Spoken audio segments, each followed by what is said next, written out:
I'm Adam Preset. I'm from the University of Pennsylvania. I'm an IT technical director in the group that runs collaboration services for the university centrally. What that means is we run Microsoft Exchange and Zimbra for a selection of faculty, staff, and graduate student users.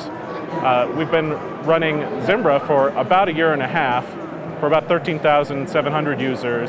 We had a significant community of users who came to Penn from business schools or who are used to a certain experience with Microsoft Exchange, and we did wind up deploying BlackBerry service to meet those needs. And all along, that Exchange deployment has been measured against the Zimbra deployment, not only in terms of features and capabilities, but also in terms of the cost. So one of the interesting things about Penn as a decentralized computing environment is everyone is free to run their own email service if they want to do that. They don't have to buy accounts from the central services.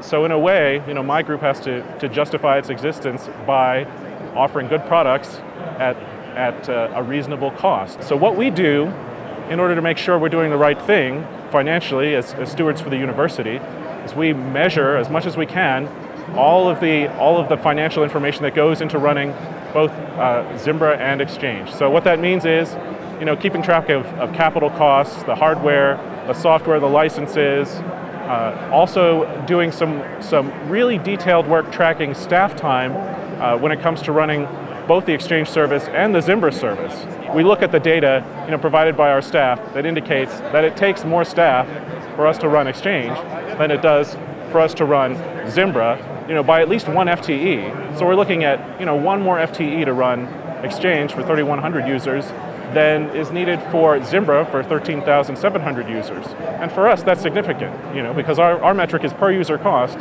When we work with customers, we ask them pretty detailed questions about their needs, and more often than not, they come in having an idea, pretty strong preference for one product, Exchange or Zimbra, over another.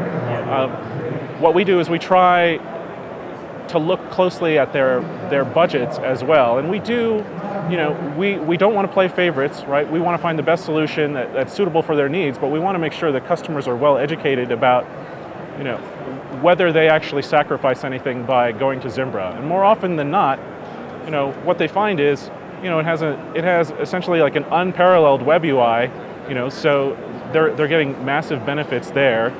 They're incurring less support costs.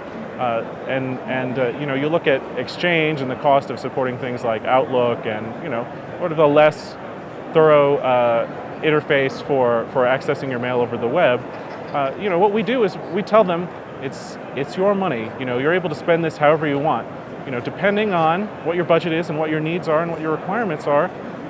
One solution may be better than another for you, but in general, there are many, many more users on the Zimbra service than there are on the Exchange service.